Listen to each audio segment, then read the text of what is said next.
as únicas coisas que nós temos controle na nossa vida são os nossos pensamentos e os nossos comportamentos. Nem as emoções têm. Tem gente que fala assim, não, porque existe a inteligência emocional, você precisa de inteligência emocional. Gente, não existe inteligência emocional. A emoção vem e pá, você já sentiu. Acabou, não tem inteligência emocional. Você tem inteligência comportamental. Porque a emoção nada mais é do que uma química hormonal. E essa química, depois que veio, acabou. O que você pode fazer é perceber a química e não fazer nada diante dela.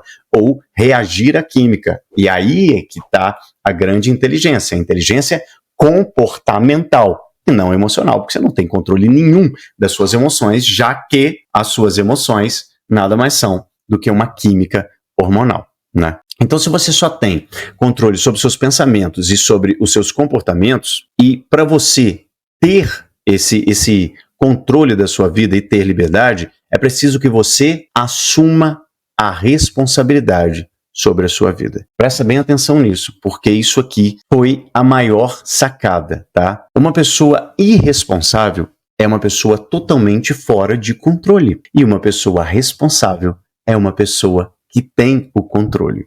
Lembra, você só tem controle sobre você, sobre os seus pensamentos e sobre os seus comportamentos. A maioria não controla os seus pensamentos, pois não é indomável, e muito menos os seus comportamentos. As principais causas que geram a falta de responsabilidade, vamos lá, vê se está ficando claro. O principal motivo de você ter pensamentos negativos e não dominar é porque você não assumiu a responsabilidade ainda da sua vida. Você está nos papéis, ou de vilão, ou de vítima, ou de herói. Você não assumiu a responsabilidade da sua vida. E as principais causas que geram a falta de responsabilidade são a justificativa. Lembra que eu falei aqui logo no início que a vítima, ela justifica, ela dá desculpa, ela sempre traz alguma coisa nesse sentido. E a identificação. Como acabar com a justificativa? Não julgando. Para de comer do fruto proibido do conhecimento do bem e do mal. É isso que gera todos os problemas do universo. Você comeu, é o pecado original, comer do fruto proibido do conhecimento do bem e do mal. O que é o fruto proibido do conhecimento do bem e do mal? Agora existe bem e mal. Estou julgando, porque para o universo não existe nada de ruim ou bom.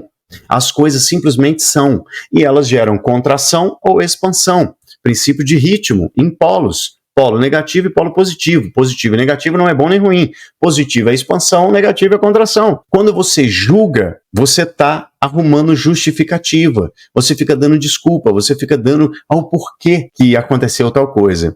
E isso faz com que você tenha as emoções negativas. Se você para de julgar, você para de ter emoções negativas. E para de alimentar essas crenças e essas sensações. E como que acaba com a identificação? Você fica neutro, independente do que há. O que ocorre não importa. O que importa é como você percebe a vida. Não é o fato, é o filtro. Então imagina que eu estou vendo o mundo e meu óculos, ele é de realidade virtual, ele é rosa. Eu vou ver tudo rosa. Mas as coisas são rosa? Não. Tá vendo? Esse globo aqui é rosa. Tá vendo? Esse quadro aqui é rosa. Esse globo é rosa. O livro é rosa. A placa de 1 milhão é rosa. Não sei o que é rosa.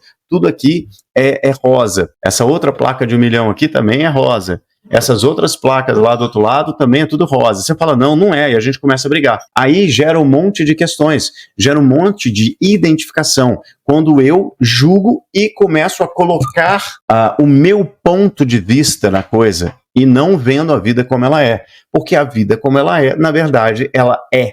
A vida é. Assim como perguntaram para Jesus, quem és vós? E ele diz, eu sou o eu sou. Você percebe que não tem julgamento? Não tem nada? Quando você simplesmente é, você para de julgar. Se você julga ou coloca uma identificação, você coloca um rótulo, agora você tem que agir perante esse rótulo. Tá fazendo sentido para você?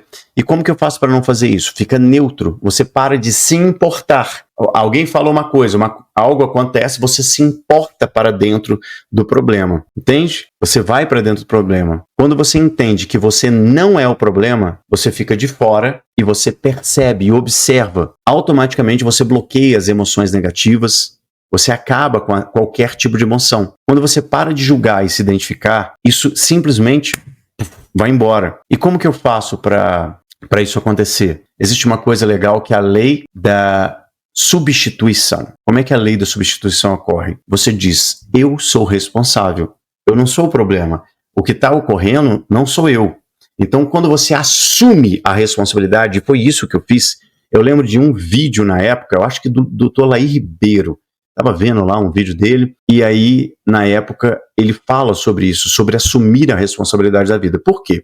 Se eu não assumo a responsabilidade sobre a minha vida, não importa o que aconteceu com você. A responsabilidade sobre o que você vai fazer com o que aconteceu é totalmente sua. Ou não. Quando eu assumi a responsabilidade da minha vida, veio a grande sacada, que é o que eu sempre falo para vocês. É a pergunta mágica. Se eu sou responsável, eu tenho poder. Se eu não sou responsável, eu não tenho poder. O poder está nos outros. Quando eu assumo a responsabilidade, eu só faço uma pergunta. O que eu posso fazer? Se eu não assumo a responsabilidade, eu olho quem é o culpado. Tá entendendo? Quem é o culpado? E jogo a culpa em alguém. Quando eu assumo a responsabilidade, o que eu posso fazer perante isso? Tá, mas a culpa não é minha, não estamos falando de culpa, estamos falando de responsabilidade.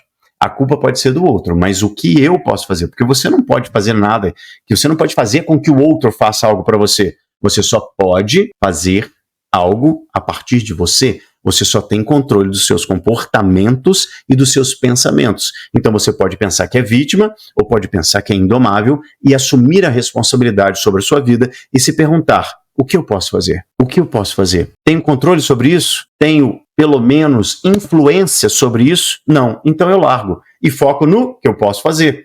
O tempo todo, quando eu fiz isso, eu finalizei meu livro. Eu demorei 4 anos e meio para escrever esse livro, sendo que já estava pronto na minha cabeça. 4 anos e meio. Por quê? Porque eu ainda não tinha assumido a responsabilidade sobre a minha vida.